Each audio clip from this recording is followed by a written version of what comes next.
Just a second. Over to Yeah. you, Shafali. Yeah. Okay. A very good evening to everyone. Welcome to the 13th online lecture, monthly online guest lecture organized by the research scholars of our Sanskrit philosophy, Sanskrit Indic Studies and Philosophy School. Um, the talk today we are going to have a lecture on the title, What is Philosophy? Example, Racism, Necro-being as Morally Worst Form, an online lecture by Professor Leonard Harris. Uh, the the talk along with the event along with the contents are being recorded. Uh, Participants, please keep their microphones on mute throughout the lecture, after which there will be a question and answer session. I request Akash to give the welcome address. Thank you very much, ma'am. A very good evening to all, and a very warm welcome to Dr. Leonard Harris. Dr. Leonard Harris is a professor at the Department of Philosophy, Purdue University, Indiana, United States of America. He is the author of Struggle Philosophy, The Ethics of Resurrection, Critical Pragmatism, Advocacy Aesthetics, and the Concept of Racism as a Necro-being. Dr. Harris is a graduate of Central State University, Ohio, and Cornell University, and a board member of the Philosophy Born of Struggle Association and the Alain L. Locke Society.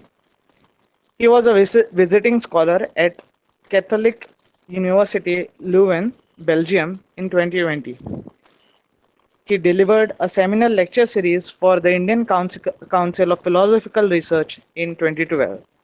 Dr. Harris has received several awards, such as the Herbert Schneider Award for Distinguished Contribution to the Understanding of American Philosophy in 2018, the College of Liberal Arts Discovery Excellence Award for the Humanities in 2017, and the Franz Fanon Lifetime Achievement Award, Caribbean Philosophical Association in 2014.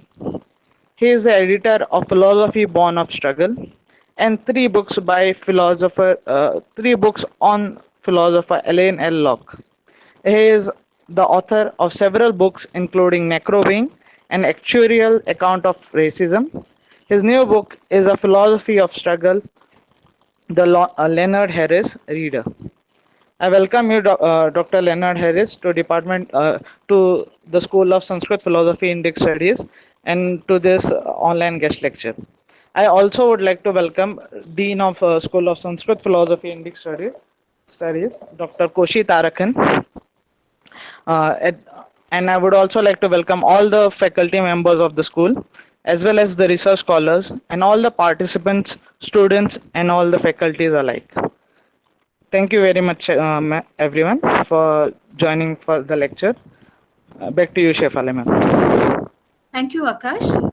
I request Professor Koshit Harakan to say a few words. A brief, account of this series that we are having at Goa University School of Sanskrit Philosophy and Indic Studies.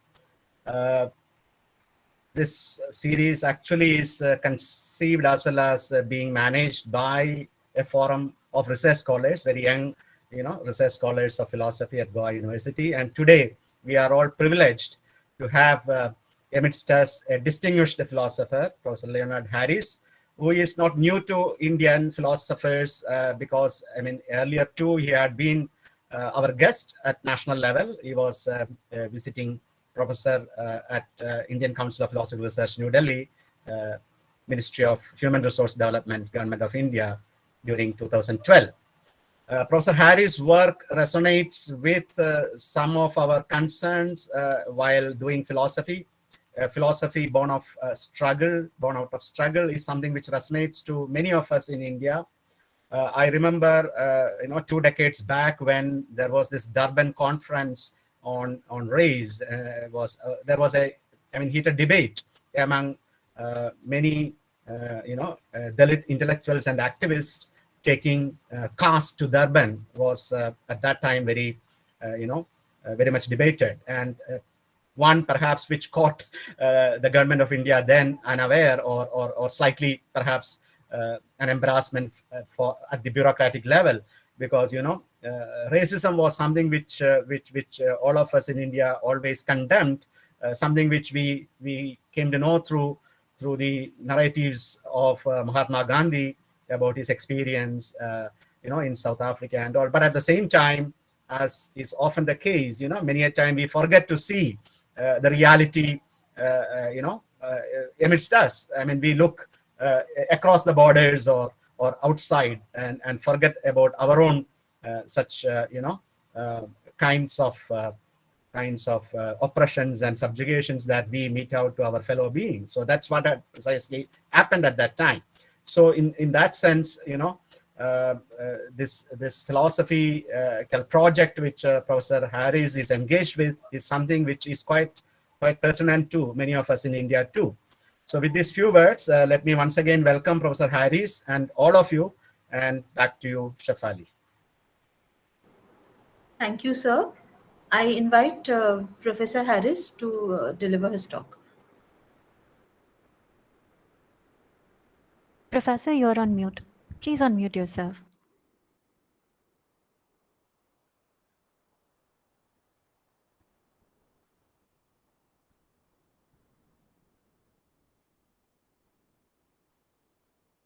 It's the button at, yes. Okay.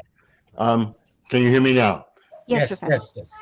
Thank you very much for inviting me to begin with. I do appreciate it.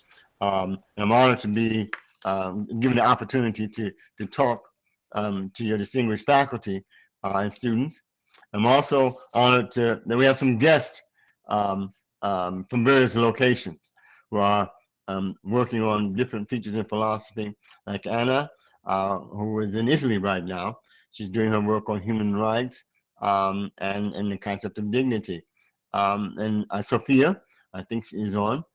We've had Sophia on before with her wonderful research group in Florida. So I want to first of all thank you all for participating and willing to take a few moments to listen. I do appreciate it. And so to begin with, let me the title of the talk is "What is Philosophy?" Example: Racism, Necro-being as a morally worse form.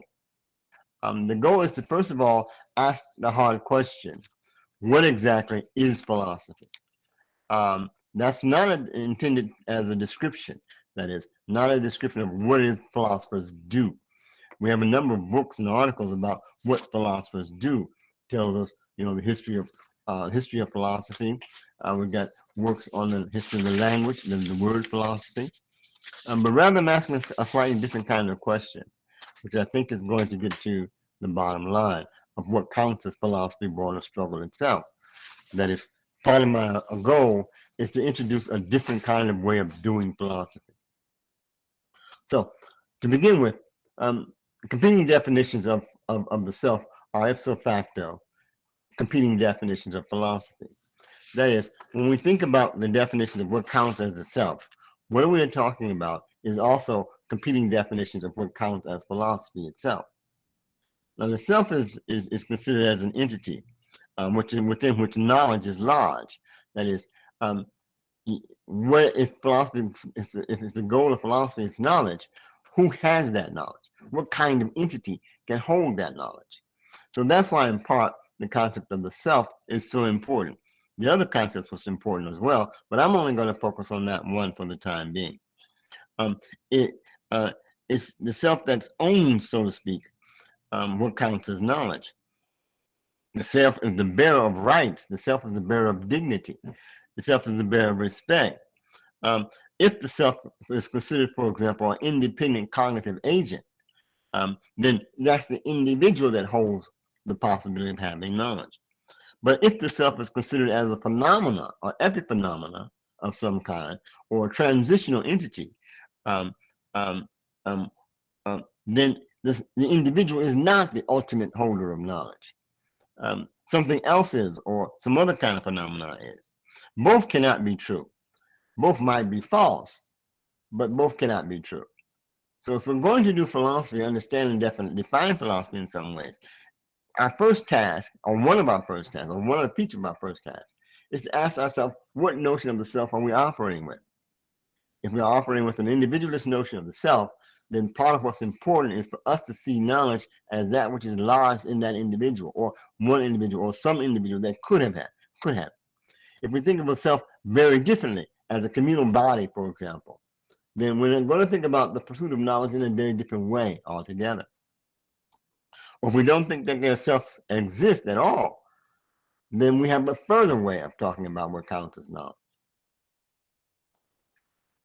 The philosopher's job has been to convince us that the thing itself, being itself, the self in and of itself, is kind of a way of describing a galaxy, where what's important in the galaxy are the laws ruling the galaxy, but the individual stars are not. They're transitory, impermanent, accidental. They live and die. What's really important is the laws ruling the galaxy. And the laws of the galaxy become real. That's what has the status of importance. It's those laws that count, not the individual stars that count, not the individuation that counts. Okay. Philosophers have been doing this for quite some time. They tell us, among other things, that what's important is that which is eternal, not that which is fleeting. What's important is to look for the fundamental rules, the conceptions behind our individual beliefs. And that's what's really important. In that sense, philosophers have been convincing us what is real is something else. What is real is those rules and regulations. What's real are the laws, not the individuals which are in part of it. I want to walk away from that philosophy, that philosophical orientation altogether. One reason for that, and you can scroll down, one reason for that is that the unity theory of the self is wrong, as well as the unity theory of virtue. This is an important step. If I'm saying that we want to have a different kind of philosophy, way of doing philosophy itself, and one feature of that is to talk about the conception of the self. The rejection of the unity theory, namely the theory that says the self is a composite agent. The self, in religious terms, has its individual soul, and it is a coherent thing in and of itself, by itself, for itself. The self is singular and coherent over time. It has a cognition that is there. By rejecting the unity theory of the self, as well as the unity theory of virtue, I'm rejecting seeing the self in that way. That is, seeing the self that is the bearer of knowledge as a composite singular entity with a stable presence. There are no unified selves that are simple cognitive machines possessed of a singular consciousness. One way to think about this is when we do philosophy, we say that John Doe and Marianne is wise. And we think of that as a kind of a noun, a singular entity that has a present. We don't think about it as an evolving person, from a child to an elderly person. We don't think about the changes that people go through over their lifetime. Rather, the ideal is a kind of cognitive machine. It's possessed of a singular consciousness that has a singular way of reasoning. But there aren't any such beings. There's nowhere on the planet there has ever been such a person. Racists, murderers, executioners, police, and assassins need not violate any intrinsically held knowledge that their victims are persons and should not suffer undue harm. In other words, a murderer, a racist, a police, a violence worker can do their job during the day and be very kind to their neighbors and their husbands and wives at night. They can brutalize and torture during the day and hug and kiss their children at night. They can hack people to death, like in Rwanda, and sleep well in the evening. They can discriminate all day long and be very upset with trash on the street. there's no intrinsic essence that they've somehow violated. That's the normal human cognitive process. It's not abnormal. The existentialists are wrong. You don't inherently know that other people are human and such that they're due appropriate treatment. Very often you don't see them that way. You see them as non-being, or in the Rwandan case, the cockroaches. Or in other cases, in the Dalit case, in one case, their shadows were infected. Their shadows were so bad. You could not kill one. You could not rape one, because that would require them being seen as persons. There are no laws against raping them. There are no rules against raping them. You hurt the property of their owner, but not them. That's been the normal human activity for most of human existence. Slavery is not new to America. Slavery is practiced all over the planet. Okay, if I've rejected now the next step, the unity theory of the self, as well as the unity theory of virtue, and I can talk about that later. The next step I want to make is the following. I contend, as a normative claim, no longer trying to describe what counts as what philosophers do. They engage in arguments, they look for truth, they ask about what counts as wisdom, and sometimes philosophy is defined as a way of life. But I'm making a direct normative claim, because there is no nature of philosophy. It's just that there's a thing that you can go discover. You just have to uncover it. For the last 10,000 years, someone hasn't found it, but now you did. No, there's no such thing. It's a term that refers. And I'm making a normative claim here that philosophy should always be something that we face. It's inclusive of undue duress. It is the sentient beings that can be afflicted, and thereby no concept of form, dialectic, rationality, sagacious reasoning, testimonial, witnesses, without the express inclusion of the afflicted seen as such. The philosophy should be an activity that takes account of life. Philosophy should be an activity that admits of itself that it's engaged in an intellectual struggle about real corporate existence, real beings, real people. The universe, of course, I contend, is purposeless. That is, it doesn't have a purpose. There's no teleological end. And I'll return to that later. But for my version of philosophy, born of struggle, and there's more than one versions that begin with taking seriously account of the human condition, our philosophy is born of struggle. But my version of philosophy, born of struggle, sees the universe as purposeless, as without a teleology for humanity.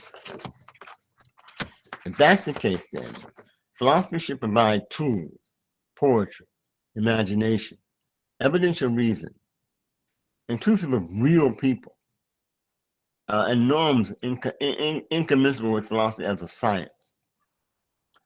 In other words, philosophy is not an algorithm, but a walkway. It does not embody reasoning methods that provide us with necessary truths. The classical philosophers, like Parkias and the other Indian philosophers I referenced, whose name I never pronounced correctly, they're in the footnotes of this this outline, all thought that philosophy's goal was to look for necessary truths.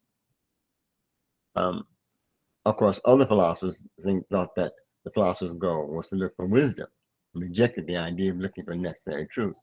But many philosophers think that what philosophy should do is to ask what counts as necessarily true. True by definition, true by reason, true by insight, true by mystical recognition. But it's got to be necessarily the case that that's a mistake. It isn't that we shouldn't look for rules and laws, but we should not be confined to that or define philosophy in that way, as if the philosopher's project is to look for necessary truths And those are going to give us all that we need to know. Um, um, Philosophy should provide us with tools, and those tools are going to include a variety of things: imagination, as well as evidential reasoning. This is not a Kantian version of philosophy, where the part of the project is to presuppose the possibility of what wasn't necessarily true as a function of the presupposition of what is necessarily the case from the possibility of consciousness. That's not the question. The question is, we are conscious beings, cognitive beings, evolving beings. If that's where we start, then that's what I want to begin with. That's what's really important.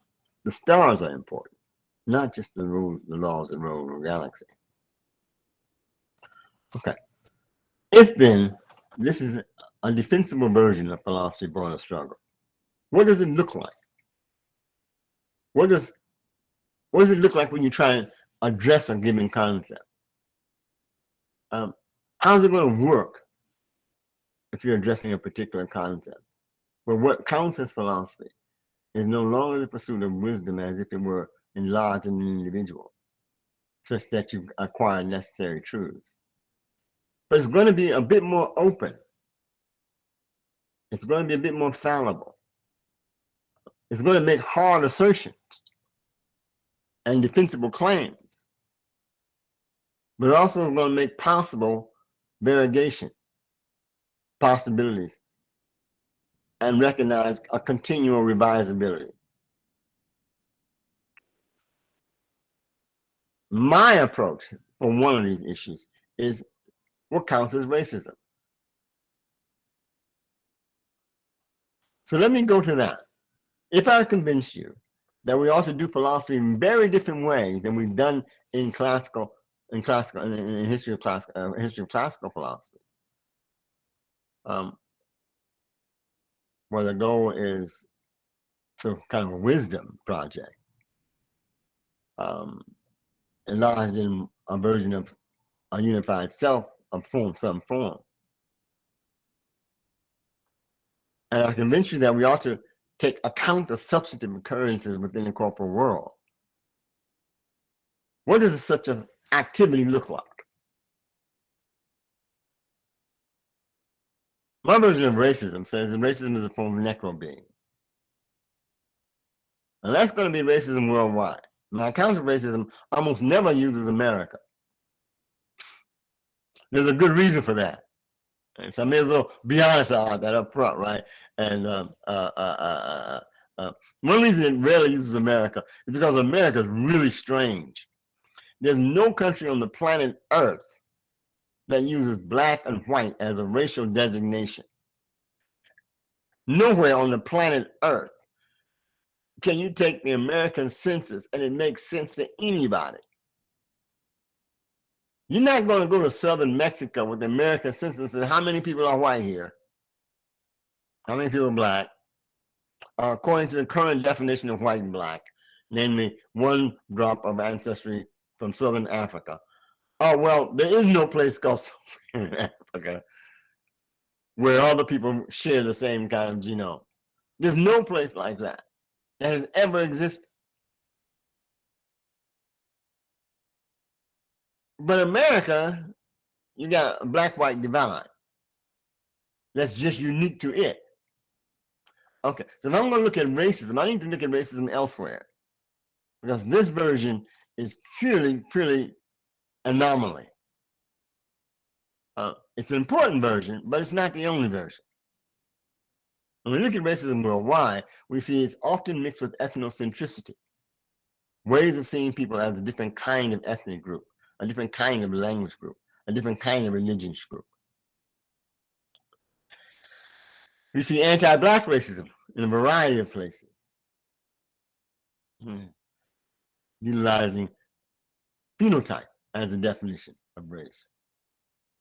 Okay, so admittedly, I'm looking at racism both in the United States, of course, but also in a variety of places. In Rwanda, where the Hutus consider the Tutsis the cockroaches, a different kind of race. Right. Necro-being, as I presented, is a condition What's important is the condition that kills and prevents persons from being born. I'm a prison abolitionist. I don't believe that the prison should exist anywhere on the planet Earth. I think that humanity can do well without any prisons anywhere for any reason. The usual argument is that what about the most worst criminals on the planet, the recidivists, murderers, or rapists? What do with child molesters? Well, there's a variety of ways to confine people without these gigantic institutions called prisons. But those prisoners are prevented from being mothers or fathers. And the persons that are most often in those prisons are people who are the subject of racism of one form or another, ethnocentricity, the least well off. So people are being prevented from being born, as well as necro-being kills. It's a polymorphic agent of death. That is, there's more than one cause that causes abusive larceny and degrading insults. Sometimes it's caused by class divisions. Sometimes it's caused by bad beliefs about inferiority. Sometimes it's caused by religion, defining one population as inherently inferior or lesser in favor of God's grace. So it's a polymorphic in that sense. There's a variety of ways to think about what counts as racism. Now, this view is contrary to a number of views, and I'll return to it when we come further down. Because racism then is focused on this view primarily on death, mortality, morbidity, and the physical condition of people's lives. It shortens people's lives. They are constantly worried about being accused. I had to talk to my grandson this morning about using derogatory terms, people using derogatory terms toward him, the history of slavery. Why is that we don't use derogatory terms in this household? That's a conversation that other people don't have to have. So if I've convinced you that philosophy is a different kind of project here, then hopefully I've also convinced you that to some degree, racism involves necro-being, preventing people from being born, and it's a polymorphic agent of death, a debilitating theft and abusive larceny, and stereotypes.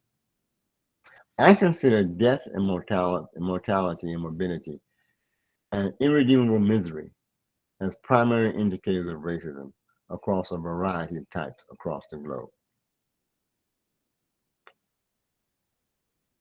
Why the focus on death and mortality and morbidity? Scroll down. Scroll down a bit. One reason for this is that I want to try and argue that it's the worst form of racism, and it's worse than anything else that I can think of in terms of how we describe kinds of racism. Racism as prejudice, racism as disrespect, racism as exploitation. One way to do that is for me to define what counts as the tragic.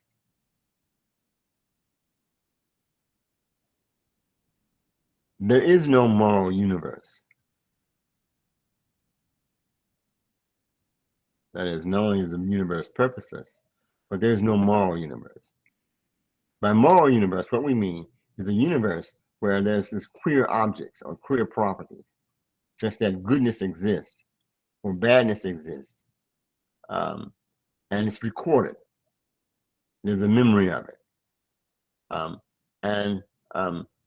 It's not corporal, and you don't see it and you can't find it. It's not that it couldn't exist. It's just that It would be really queer for such a thing to exist. It would be nothing like anything we know of. And there would be no way to, we have no way of finding it, calculating it, evaluating it, knowing what counts as it. Millions of people have come and lived and died, but we have no way of thinking about this non-existing phenomena. I think it's non-existing phenomena, where good acts are recorded, and in the future, they're rewarded. Where is such a universe?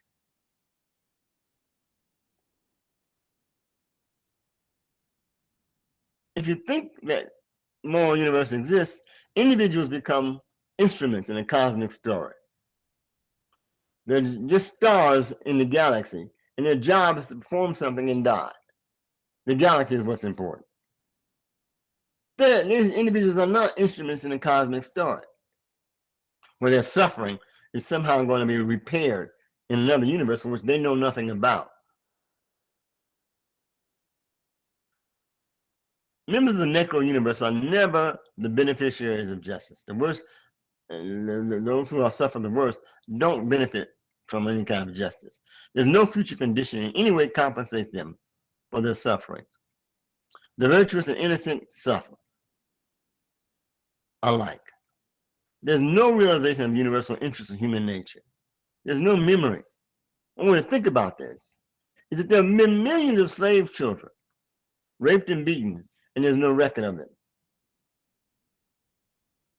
None. There are millions of women and men who have been victims of child trafficking. There's no record of them. We don't know their names. They're dead. There's no universe where they're recorded somehow, and then they're compensated for. Not in this life. There's no compensation for them. There's no, the populations that suffer the worst forms of necro-being. There's no salvation. There's no redemption. There's no reparation. There's no recognition or recompense during their lifetime. And there's very little grieving for those who are robbed of coming into existence. We don't spend very much time saying, look, people who have been unjustly imprisoned don't get to be fathers or mothers. And we don't spend a whole lot of time saying, that's unfortunate. And there's nothing we do by virtue of it. The tragic,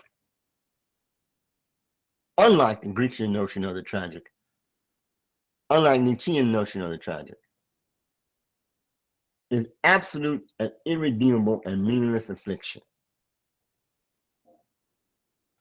There is no meaning to this affliction. They don't gain something.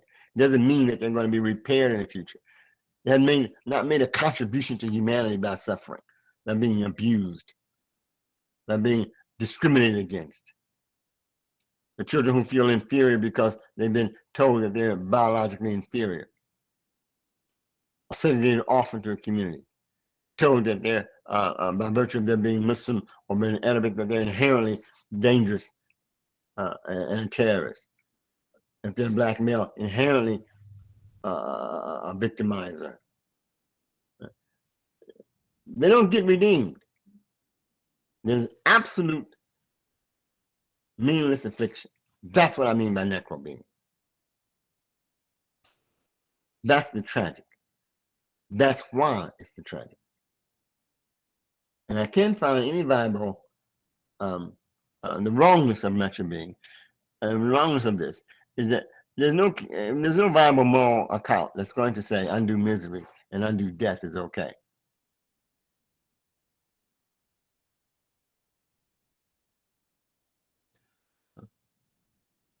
That's all right. That unnecessary diseases, harm is legitimate. Health and life are assets independent of evaluations, independent of your religion, independent of your nationality, independent of your gender, independent of your sexuality, independent of your age. Health is a good, and life are goods. These are assets independent of revaluation. Even if once you are Buddhist and then become a Hindu, it's still the case that life is a good.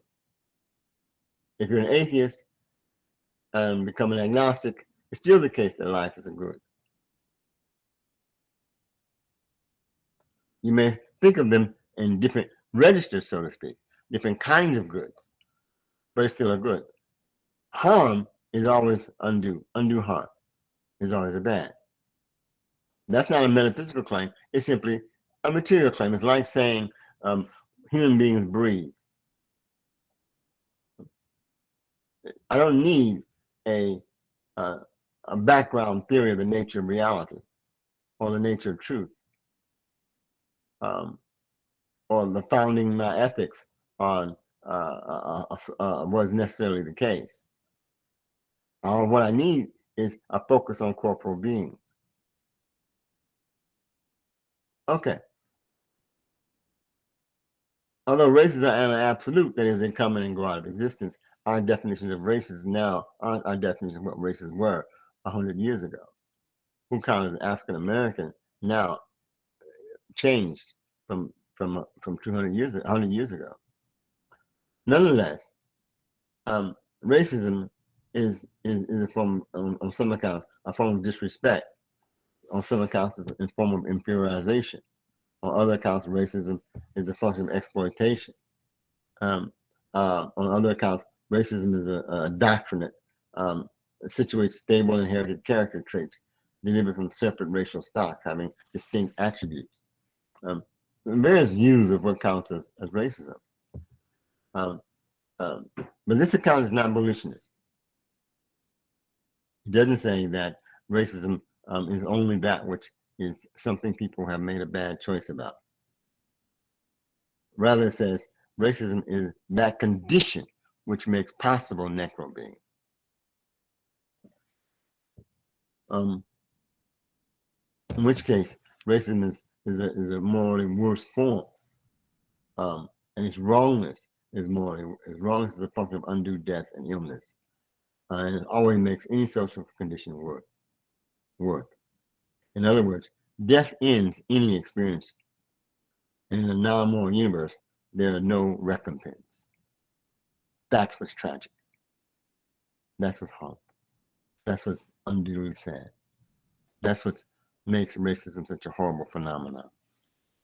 So if I want to do philosophy in some sense from a different standpoint, this is the way in which I want to do it. Certainly there can be different accounts of racism, but I think this account is feasible, or at least defensible. It's not ubiquitous, it's not complete, but I think it gives me a starting point to talk about what counts as racism. Whether that racism is in India, or whether that racism is in Pakistan, whether that racism is in Argentina, I can face up to it by looking at what counts as necro-being. Whether that racism is in Angola, Rwanda, South Africa, different forms in which it takes. If I focus on necro-being, who lives and who dies? What's the mortality and morbidity rate? If they're using, and if they're racialized. If they're not racialized, it's a whole different ballgame. But it has to be the case that they're racialized or understood as a sort of ethnic group, or separate kind in some way, and separated out and used as a foil, so to speak. Under those conditions, then that's what I'm looking for.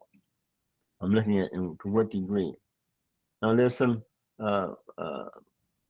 unusual phenomena, for example. Life expectancies, for example, among American Hispanics is very different than life expectancy among African Americans, although they both suffer from various forms of discrimination. That's a function of the history of their cultures and how that works. So you have to look at a variety of variables to see what counts as necro-being, not one variable, and look at a variety of causes depending upon the context and the situation. So in that sense, it's always open to revision and clarification. But that's the tragedy. That's what makes it so horrible. That there isn't any salvation. There is no fix. We have to destroy racism as such for this to be fixed. Okay, so that's the link between philosophy, the concept of philosophy born of struggle, and a particular activity associated with it, or a particular philosophical approach associated with it. It's to look at what counts. Another way to think about this is that there are radically different definitions of dignity. If you reduce it to one form without remainder, then you use a conception of the self which is individuated.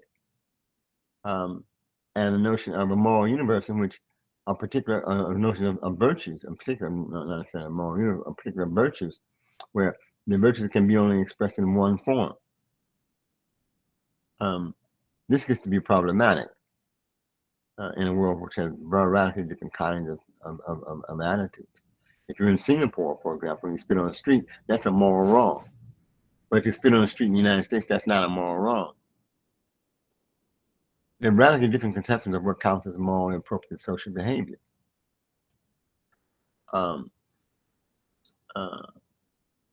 Okay, so let me end with a quote from Frederick Douglass. Let me give you a word of the philosophy of reform. All concessions made to all this claim have been born of earnest struggle. That struggle may be a moral one, that struggle may be a physical one, but there must be a struggle. Power concedes nothing without demand. It never did, and it never will. Thank you.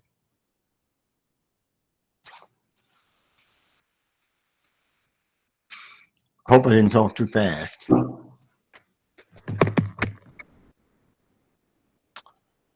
Hello?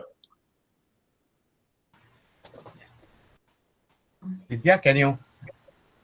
Yeah. Yes, Professor. Over to you, Shafali. Yeah. Okay. Thank you, Professor Harris.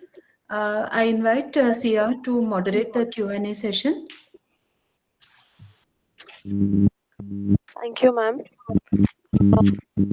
Anyone who has a question can either type it in the chat box, or if you directly want to ask it, you can raise your hand. The raise hand option is at the bottom of your screen. I think it's clear that there's no moral universe, and lack of purposes is difficult to handle. And the claim that necro-being is the worst form of racism is not always easy.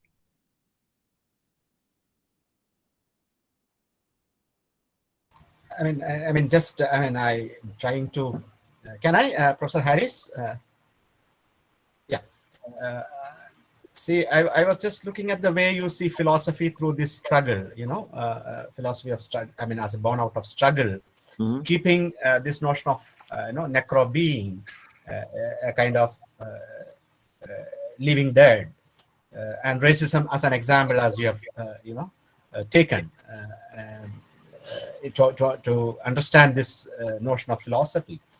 So, this, at the same time, I recall your statement elsewhere that this notion of philosophy of born out of struggle is also different from the kind of phenomenology which also talks about corporeality. The kind of phenomenology which Merleau-Ponty and others, championed, where body or the corporal existence becomes the framework to understand the world and reality. So I was just, curious to know that once we, make our bodily existence the focus, the kind of existence, though it is a kind of death, how is it actually different from, or in what way can we see the difference, away from the kind of existential phenomenologies that are there? Yeah, thank you. Yeah, Heidegger, among other things, and Husserl, among others, and Merleau-Ponty, there's like at least two streams in the phenomenological philosophy. The one, it presupposes that the phenomena is transcendental, that there's some consciousness for which is there. That's what he means by the search for being of being itself. You know, as if there was such a monster of being itself that is not connected to our corporeality. On the other side of the phenomenological tradition, it says, look, let's just focus on the phenomenology of the body. They're presupposing a consciousness that we have collectively. One thing they never talk about is, does that include the Aztecs? does that include the people in the Democratic Republic of the Congo? Where is this consciousness that you're talking about? And what does it look like? Why is it so characteristic of a French intellectual? Why is this consciousness concerned with those issues?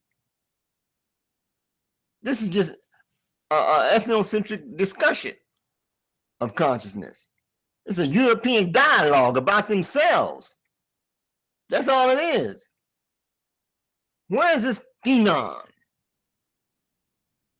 Who has this phenom? Who gets to be included in this phenom? Are the experiences of the migrant included in this phenom? No, so I think phenomenology begins in the wrong place. Both versions. The version which says that ultimately what really matters is being a being. Whether or not we can achieve it or see it or understand it is a different question. But being itself, what is that? Being. Why are you postulating this phenomena, this entity, this thing, for which there's no reference? So no, I think phenomenology begins in the wrong place. It's still stuck in classical philosophy.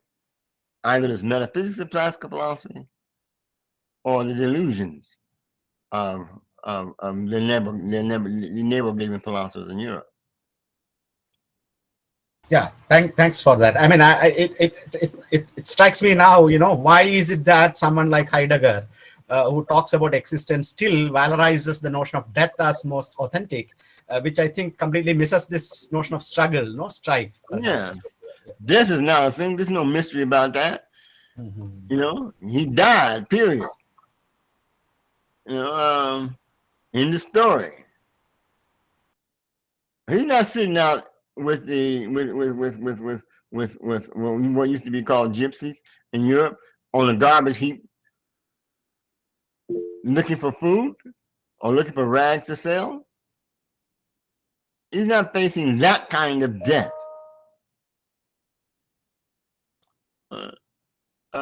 No, he's thinking of somebody dying and going to a funeral home or receiving recognition by the family sitting around. No, he's not thinking about death in a prison cell by yourself. No. Thanks, Professor Harris. That was a. No. That's just what I'm saying, you know, dump these guys. You continue to have conversations, you enter into a dialogue from which you can't escape. Leave the asylum.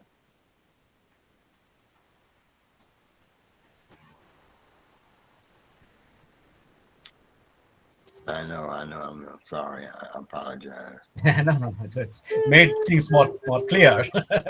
I think Dr. Anna also had a similar query. Perhaps Anna could elaborate that question. I saw in the chat something.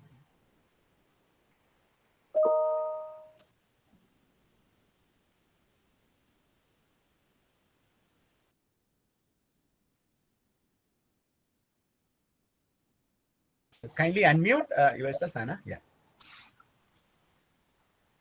You're on mute. About existentialism. I wanted to know what were. Am I here? Can you hear me? Yes. Yeah, I wanted to hear what were your differences with existentialism. That was all. Oh, the existentialist, one of the existentialist claims is bad faith. Bad faith says, look, um, the slave owner or the torturer knows that the person that they're torturing is a person. They're operating in bad faith in the sense that they are knowingly doing something that they know is wrong. And they have a variety of reasoning methodologies to convince themselves that what they're doing is acceptable. That's bad faith. If you reject bad faith, you reject the assumption that there is some cognitive character in human consciousness which determines that you know another person is a human being. And by virtue of that knowledge, you have a definitive way of acting toward them. It's the same argument that Frederick Douglass gives in the 1854 July speech, 4th of July speech. He says, I cannot, what are you asking me to do? You're asking me to convince you that the Negro is a human being. I can't do that. There's no argument that's going to do that. You don't have laws against the birds in the sky. You have laws against treating Negroes with the same form of justice as you treat whites. But I can't, there's no argument that I can give. It's kind of presupposing that you already know that this is a person. But the further step that it counts as bad faith is what is I'm rejected. Because that presupposes an intrinsic kind of knowledge basis for which it doesn't exist.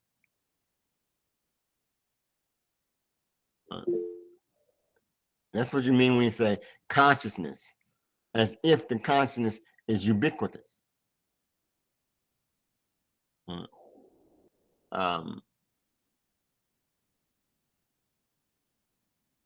Is they're supposed to know something.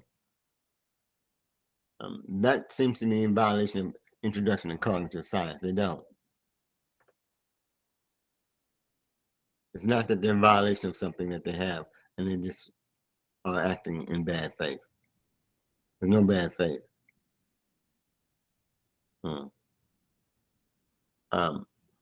People treat one another radically differently for a variety of reasons, without emotional trauma at all. That's why I think the existentialist is misguided in that particular concept. It's not an argument against all forms of existentialism. It's an argument against that version that presupposes bad faith. If you give up the Unitarian theory of virtue or the Unitarian theory of the self, then you've got to give up that persons in an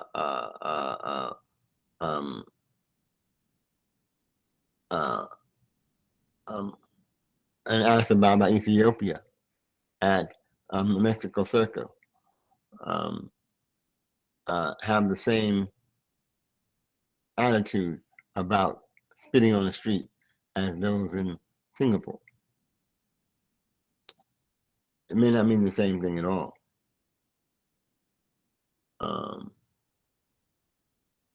There's no unity there.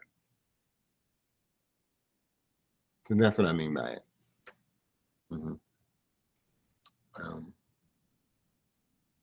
You give up a lot when you give up unity. You give up a lot. You give up unity of virtue, you give up a lot as well. Yeah. Right. You have lots of cultural practices that do recognition and dignity. And we have to argue about what the limitations of those are. But you open yourself to a variety of appreciations of ways of life. without foundation.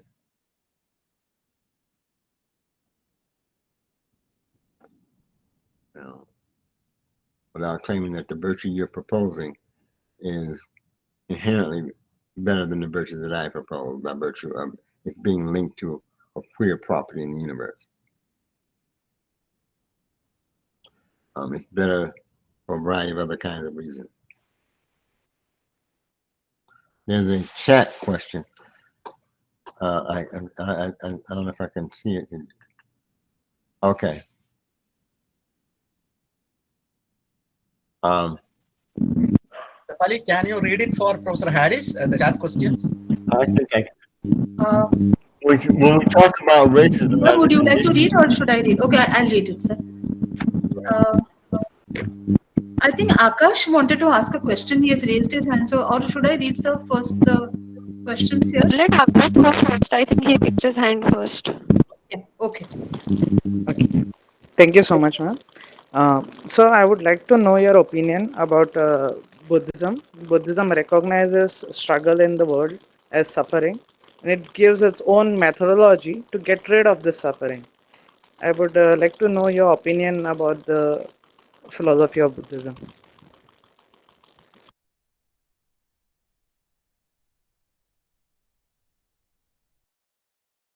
Professor Harris, you need to unmute yourself. the first example I gave about the concept of the self is in some ways comes out of the Buddhist tradition, which says that the self is not to be individuated in that way, which is a competing view of a self. The second, I don't think life in itself is suffering, but I'll address that issue in the talk. But I think it's compatible with recognizing the importance of focusing on the suffering of life, which I resonate a great deal with the Buddhist tradition in that regard. Where we part ways is where we part when we talk about a moral universe, where there's this universe that is somehow there, for which our existing lives are epiphenomena of. So that's what I mean when I say one of the hard differences is whether or not you believe in a moral universe. And the Buddhists do believe, I believe, in a moral universe.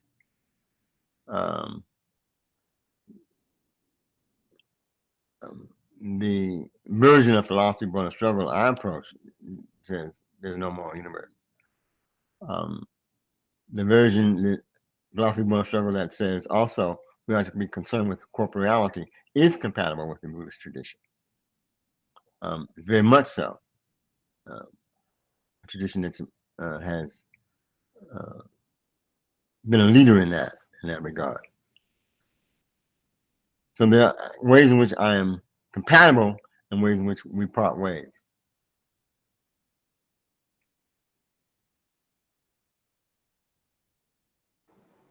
Thank you, sir. Thank you. Sia, should I take it or will you? I'll read it. So there's a question by Vasudha. Thank you, Professor Harris. I'm wondering, how does the philosophy of necro-being relate with the discourse on decolonization? There's a scholar named Rosina Mart in South Africa has written a good deal about this. In fact, she has a particular journal that she's published on decolonization, which includes discussions of necro-being. By decolonization, part of what we mean is no longer utilizing the colonizer's criteria to determine what it is that I am as a person. So there's a direct connection to it.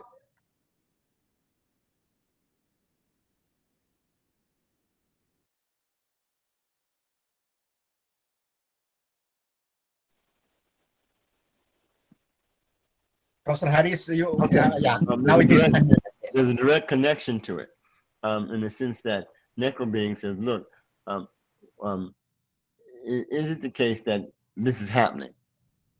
And if it's going to be recognized as polymorphic causes, it's not only going to look at the results of colonization, but also what people are doing independent of colonization.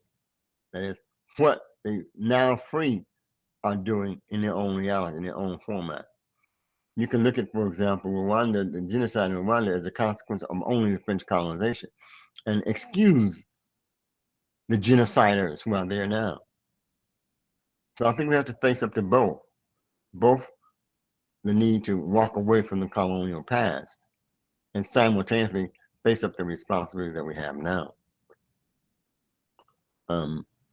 So another way of looking at this is that the insurrectionist ethics group at Oxford is looking at decolonization as well, and how ethics can be of value to that project.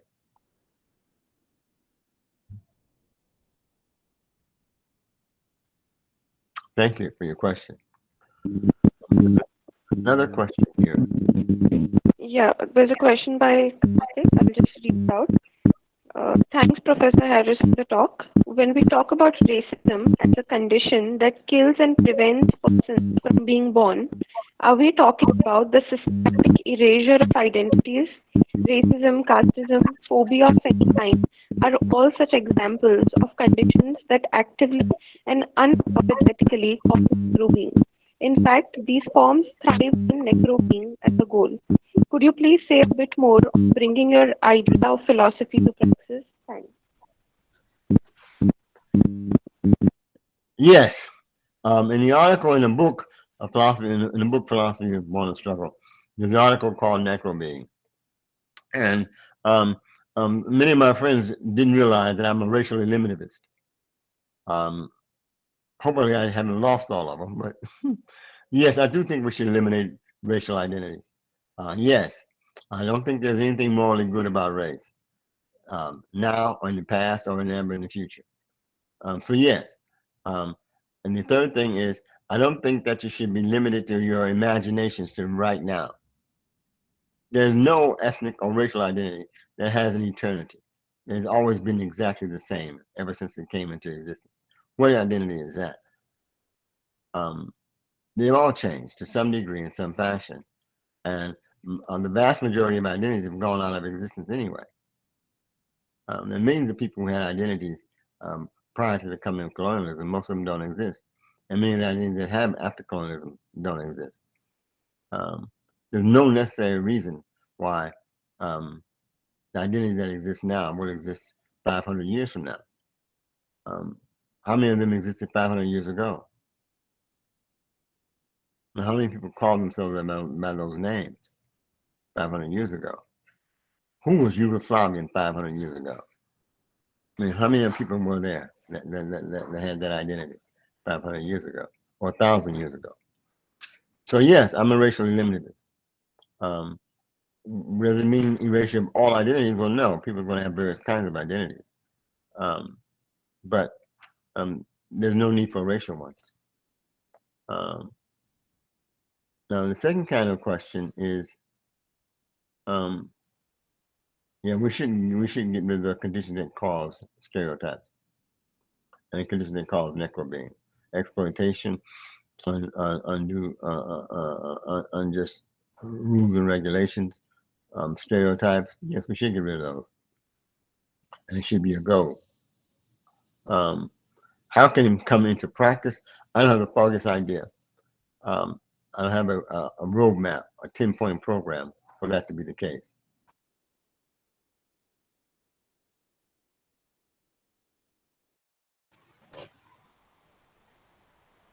Sir, you have muted yourself, please. Yeah. Yes, I'll say it again. Yes, I'm a racial eliminationist, but I don't have a particular roadmap of how to create the end of destroying a necro-being. I don't have a 10-point program, and I don't have a Vladimir Lenin what is to be done document. So I don't have those things. I'm a prison eliminativist, a prison abolitionist, but I have no idea how prisons will be abolished. I do know that they have not always been in existence, and they don't have to always be in existence in the future.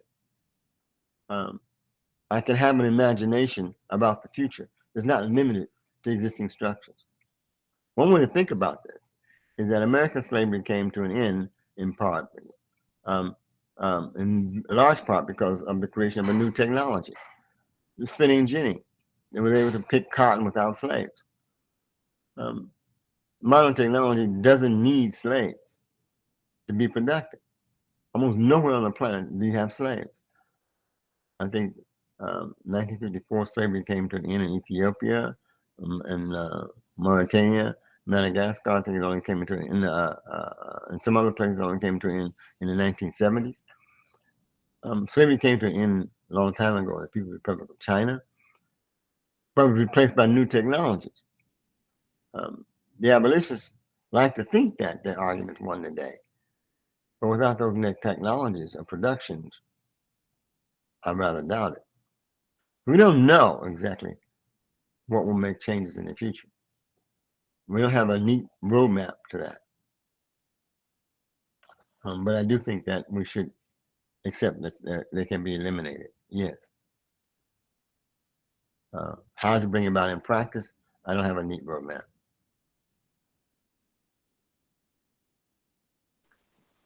Thank you, Professor. I think Sabrina has raised her hand. I mean, just to take this a little, further.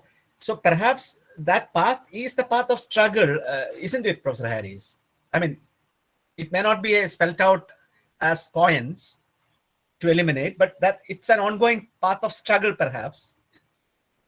Yes, it's ongoing. It's not as if, for me, there's a neat one single answer. It'd be nice if there were one.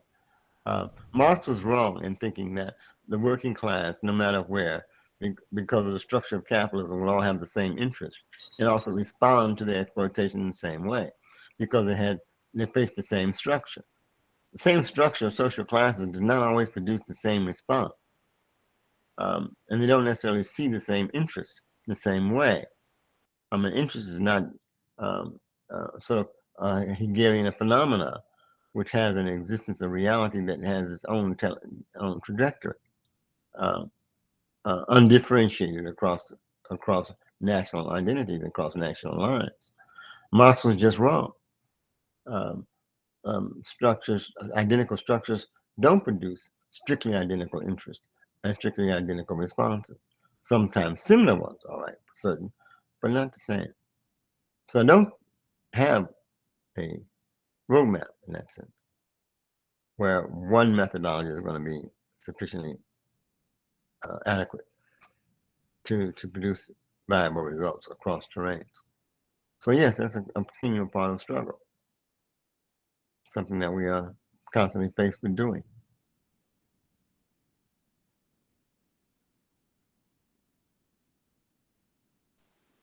Thank you, sir. I think Sabrina, you can ask your question.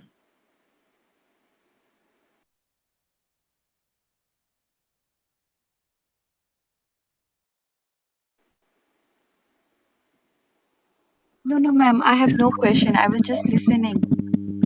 Okay.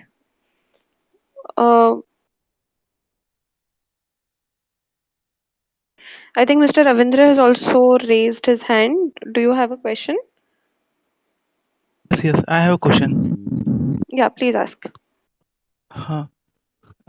Good evening, sir. Sir, sir, as you said that there cannot be one way to fight off this discrimination and against people.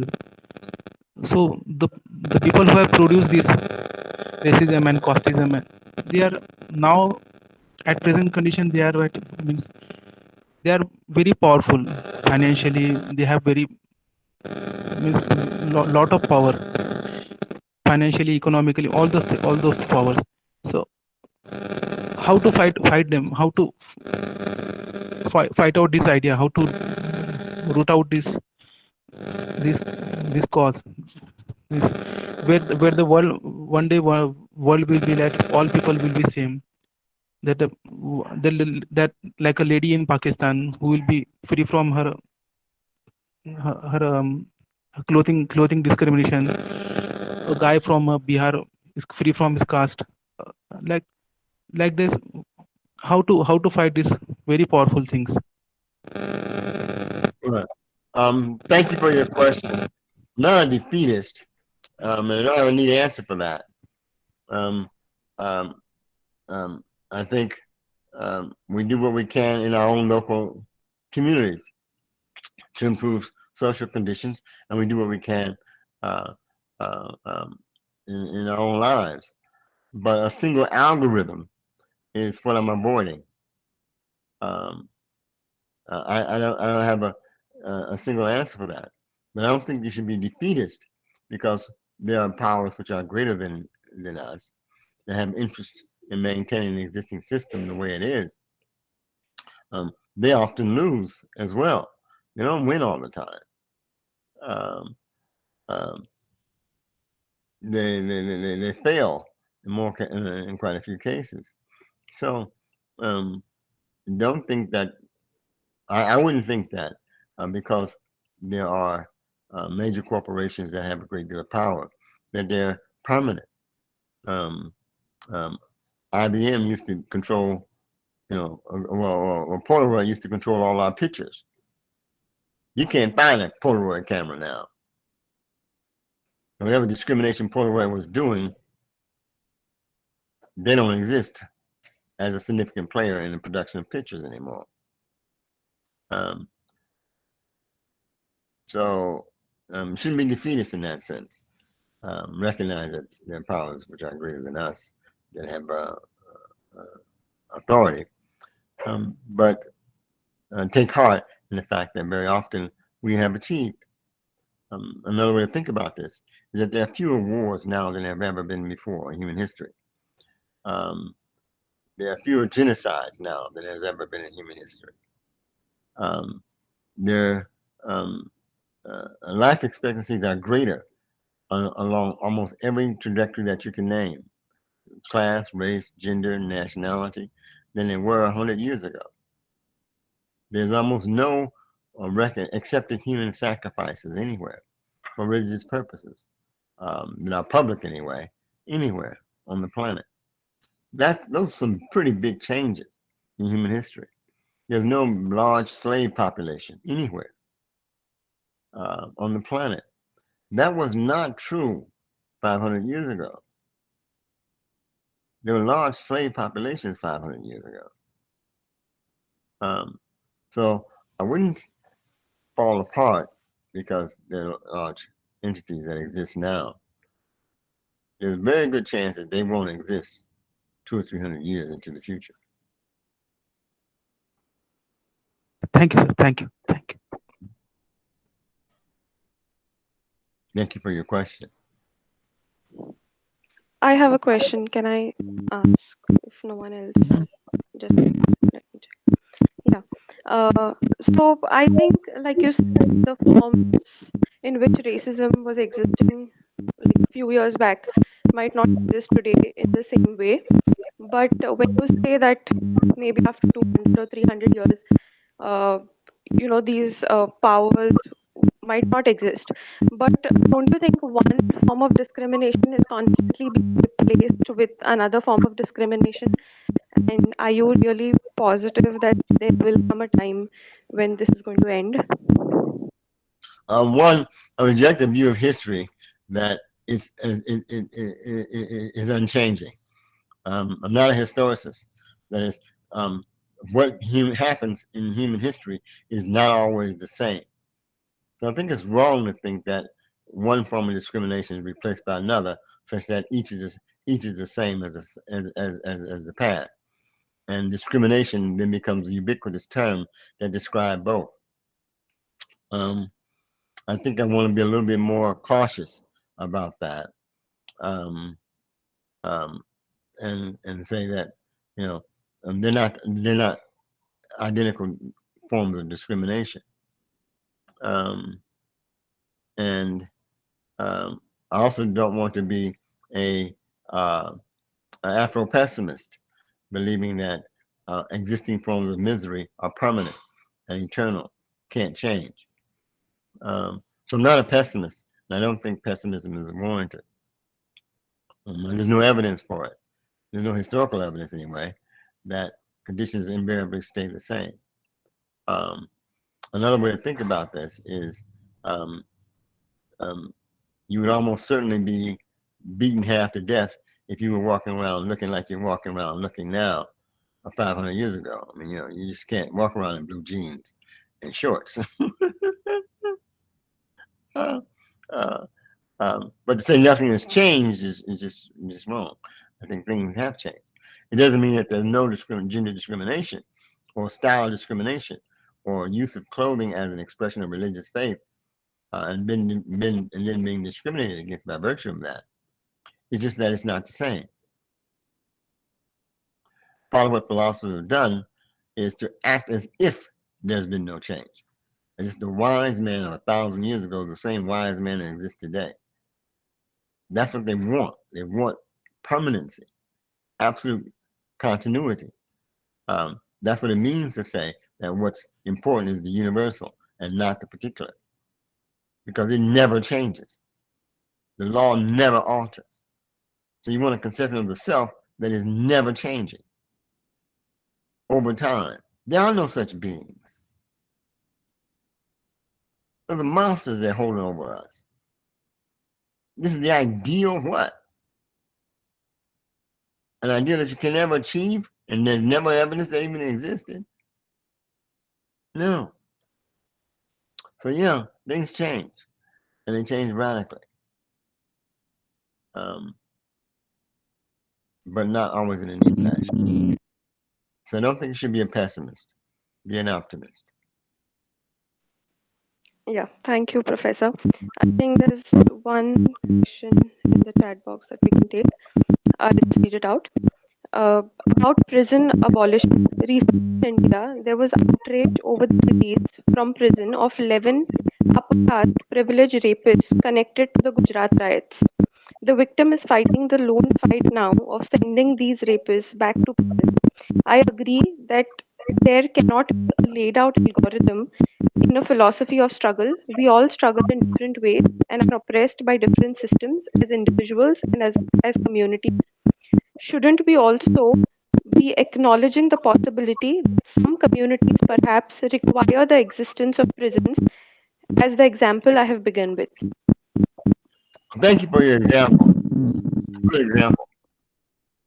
Just talk about what it means to say abolish something or to walk away from the asylum. Um, one is a theoretical walking away, not a practical walking away. The second is that when we say prisons, sometimes what we mean is confinement of persons who are engaged in inappropriate behavior and they're recidivists. They do it over and over again. Okay. And then thirdly, sometimes we say persons ought to be punished for taking inappropriate actions that they did. They're rapists. Right? Now, the fact that these guys have been released is unjust. And it's pretty easy to make that case, I think. But do we need a prison to do that? Do we want justice as revenge or justice as recuperation? Do we want restorative justice or do we want punitive justice? I favor restorative justice. So which means, yes, that they should be harmed. They should not be be able to walk away free. But I prefer them be restored as opposed to just punished. That is, I prefer them doing work that forces them to change their behavior, to recognize the harm that they've done, and to make a contribution to those who they've done harm to, as well as a contribution to society.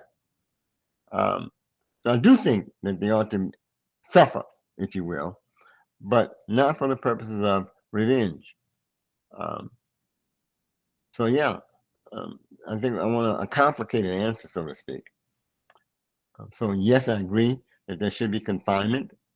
Yes, I agree that they should not be released from prison. Yes, I agree that they are due some form of rehabilitation, and that requires them to focus. One way to think about this is part of the original construction of our contemporary prisons was based on the idea that the worst thing that you could do is cause somebody to lose their freedom. That's a bourgeois concept of freedom. The ruling class concept of freedom. That's the worst thing that can happen. No longer have your freedom to do it as you will. Well, that's not the worst thing that can happen. And if you lose your freedom, somehow if you're confined, you're going to do what the monks did, concentrate on God and reform your soul. That doesn't happen. They become greater prisoners. They cooperate with other prisoners and learn how to do more crime. Sending them to prison is not necessarily going to prevent future crime. It's going to probably make them more effective as criminals in the future than prevent crime. But part of what my point is, elimination is a conceptual framework that gives you a guidance to think about what to do. It's not a practical, immediate solution. That requires some doing. So yeah, I guess I agree with your sentiment there. And we make those. Thank you.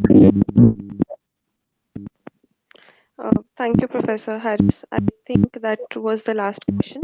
So if anyone has a question that was not taken up, y'all can get in touch with Professor Harris via email. His email ID is given in the chat box. Thank you so much. Back to you, Shefali ma'am. Thank you. Thank you, Sia. Thank you, everybody, for being there. We will have the vote of thanks by Vidya. Thank you, Shefali. Good morning, everyone. May I extend a vote of thanks to all those who contributed in one way or another to make this lecture possible. Professor Harris, thank you so much for your excellent and thought-provoking lecture today. It was our true honor to host you and a great joy to listen and interact with you. On behalf of all the participants, may I express our deepest gratitude for sharing your time and wealth of knowledge with us, for being accommodating of all our requests, and for responding to all our queries with so much passion and thought. We're extremely grateful to Dr. Koshi Tarakan, Dean of the School of Sanskrit, Philosophy and Indic Studies, whose vision has led to the actualization of this lecture series. I also thank all the other faculty members of the school for their presence, support, and encouragement.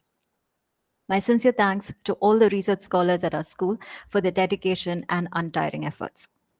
On behalf of all of us at our school, may I also express my deep regards and thanks to all the participants, faculty members, and students from and outside Goa University for joining us today in this critical discussion. Finally, I thank all those who helped with poster design and event promotion. Thank you all once again. Over to you, Shefali. Thank you, Vidya. The recording will be available on the YouTube of our school channel, and we will be back with another lecture. So do stay with us, be in touch, and please participate in the next lecture as well. Thank you. Once again, thanks from my side personally, Professor Harris. It's so wonderful to have you with us today. Thank you so very much for having me, and thank you for all your questions from the Buddhist standpoint as well as other standpoints. Thank you again. Goodwill.